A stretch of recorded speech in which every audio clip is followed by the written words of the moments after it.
మిత్రులారా, అందరికీ వందనాలు. నేను మీ అగరం వసంత్, కోసూరు, తమిళనాడు. ఇప్పుడు మీరు చూస్తున్నటువంటి ఈ తోట యాస్పరాస్ జాతికి చెందినటువంటిది. యాస్పరాస్ ఐబ్రోస్ లాంటివి ఫ్లవర్ బొకేసు లేదా ఏదైనా ప్రోగ్రాంలో డెకరేషన్కు సంబంధించిన దానికి వాడతారు. కానీ ఇది అలా కాదు.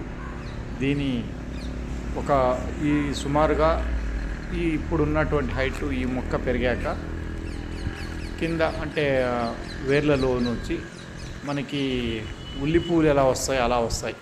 చూడండి, ఇప్పుడు ఇక్కడ ఒక ఉల్లి పువ్వు లాంటిది ఉంది. ఇది ఏదైతే ఇప్పుడు చూస్తున్నాం దీన్ని కట్ చేస్తారు. ఇప్పుడు లైట్గా ఫ్లవర్ మాదిరి వచ్చిన చూడండి, దీన్ని కట్ చేసి ఎక్స్పోర్ట్ చేస్తారు. నార్త్లో ఎక్కువగా దీన్ని వంటల్లో కూడా వాడతారంట.